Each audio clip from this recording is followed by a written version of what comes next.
Kel again, and we are back in the kitchen, and Happy New Year to you guys.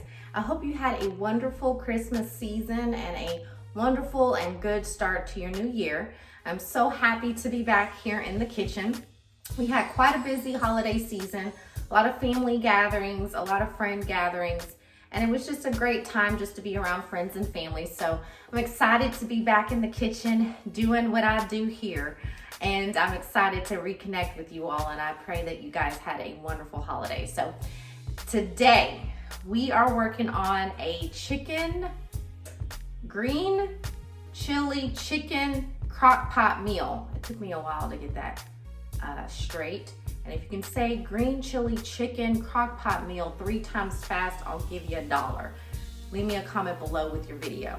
We're making a crock pot meal tonight, one of my favorites, because you throw everything in the crock pot. The crock pot does the work for you. As with almost everything that I have posted so far, super easy to make, super quick. So if you want to learn how to make this green chili chicken crock pot meal, please stick with me and I'll show you how. Stay tuned. In my crock pot, I have 3 chicken breasts, and to this I'm adding a mixture of red onion, jalapeno, and garlic, which I diced in my chopper. If you want this dish to be spicy, leave in the seeds of the jalapeno. If you're a little sensitive to spice, make sure you take the ribs and the seeds out of the jalapeno before you chop it up. Next, I added a jar of salsa verde, which you can find on the ethnic foods aisle of your grocery store. And then to this, I added 4 cups of chicken broth and 1 cup of water. I stirred the mixture and then put the top on.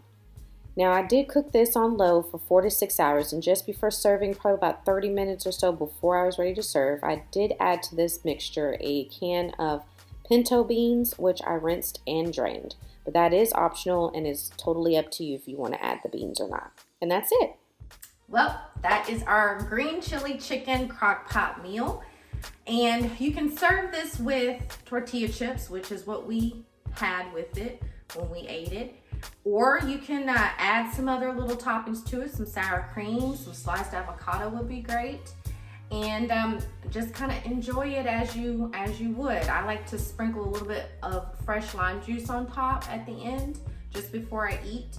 And that adds a little bit of a brightness to the dish as well. So if you try this dish, don't forget to tag me on your video or your photo.